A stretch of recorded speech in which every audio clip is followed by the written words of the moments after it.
Man, I always knew that rescuing an animal can end up saving your life, but this takes things to a whole new level. So I woke up today to read that about a quarter of the human population is now under lockdown because of the plague. Sorry, I'm just calling it that because it's one syllable. It's easier to say. And while some people may be lucky enough to be under quarantine in a setting with people and animals you love, I know there are a lot of people out there who are feeling isolated, who are feeling scared, and you're either home alone or hiding in your room so as to avoid contact with your roommates. And that loneliness doesn't just suck, it can also be dangerous, not just in terms of extreme risks like suicide, but also your mental health is closely connected to your physical health and the health of your immune system. So you really got to take care of yourself if you want to be able to fight off and survive this virus in case you become one of the millions who may very soon become infected with it. At the same time, we've got a situation where a lot of animal shelters are in trouble, with a lot of their volunteers either sick or in self-isolation, and they could soon be facing a flood of animals who are coming in from elderly caregivers who have passed away. And that's all as we head into kitten season, when a lot of mother cats go into heat and animal shelters get hit with an invasion of kittens every year, which sounds adorable and is adorable, but all those kittens need to find a home so they don't become one of the 1.5 million cats and dogs who are given a lethal injection every year due to lack of shelter space. And even though some shelters have benefited from the public actually responding to calls for help, there's still millions of little fur babies in cages, scared just like we are, and alone just like we are. So I'm thinking, why not feed two birds with one stone? And if you're not ready to take responsibility by adopting an animal forever, forever, baby, you can still help save a life right now by fostering an animal in your home or in your room, still bigger than a cage, which will drastically improve your mental and physical well-being and will increase your chances of surviving the coronavirus. Here's why.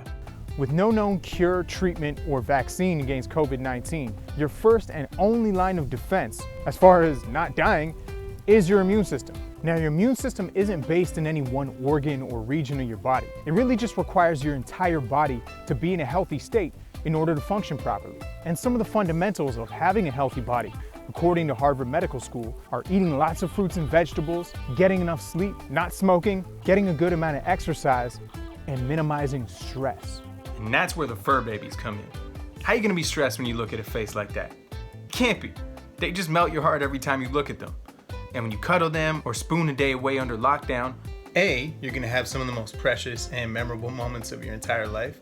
And B, being affectionate towards someone, and animals are definitely someone, not something, triggers the release of oxytocin in your body. It has side effects that include reduced stress levels, which benefits your immune system, improved sleep, which benefits your immune system, and can even help treat addictions, which is especially useful right now because being addicted to cigarettes means that your lungs are already damaged, and you might actually be more likely to die if your respiratory system is attacked by the coronavirus. And excessive alcohol consumption also damages your immune system, and I know we all feel like drinking a bit more than normal now on account of the plague and everything. Bonus points, if you rescue a dog, that dog is also going to want to take you for walks, which means exercise, which means losing weight, and maintaining a healthy weight is also on Harvard's list of ways to keep a healthy immune system. But even with cats, who can't go outside safely without a very high risk of getting hit and killed by a car, getting killed by a wild animal, or killing an enormous number of wild animals, it is still possible for your cat to safely enjoy the outdoors if you leash train them, build an outdoor enclosure for them, or they even have backpacks for cats to go for walks and bicycle rides on. My dad's about to get a trailer for his bike, so his cats can go for bike rides with him. How awesome is that? And dogs and cats aren't the only cutie pies who need rescuing and who make great friends. Look how happy Arnold Schwarzenegger is on lockdown with his donkeys, or Esther the Wonder Pig with her family. And if you live in the countryside, you could even rescue a grass puppy from the dairy or animal murder industries. And grass puppies, also known as cowie cows, also known as cows, make awesome friends, and they're also down for cuddles all the time. So if you know someone who's feeling lonely right now, first of all, Skype them. Second of all, tag them here in the comments or send this to them. A lot of people have their reasons for not being able to adopt an animal, but that doesn't mean you can't foster one right now. The awesome thing about fostering is that even if you know you can't permanently adopt that animal, you could use your social media while you do have the pleasure of their company to help find them a forever home. And by the way, I will help you. If you're fostering somebody who needs a home, just tag me and I will share your story. And hey, if you do end up becoming what we call foster failure and falling so in love with that dog or cat that you end up choosing to become their guardian for life, in addition to boosting your immune system's ability to protect you from COVID-19, you may very well add years to your life, as so many scientific studies have shown us, and just as importantly, bring real and true love into your life that makes it worth living. and all the happiness that he's brought us just because we happen to click on a link on adoptapet.com one fateful day. And notice it's not an ad for them, they're a not-for-profit site. But I should warn you, if you do decide to go to that website,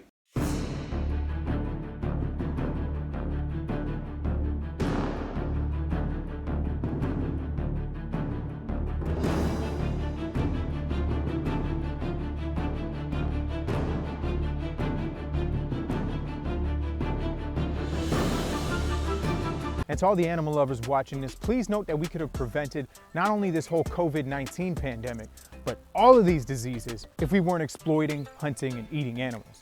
For more on that, check out this video I put a ton of hard work and research into called The Coronavirus and Your Dinner. And a quick note to the human race, staying at home doesn't necessarily mean always staying inside. The key is to avoid other humans, okay? I live in the city of Toronto, and what my mayor did is very logical in my opinion.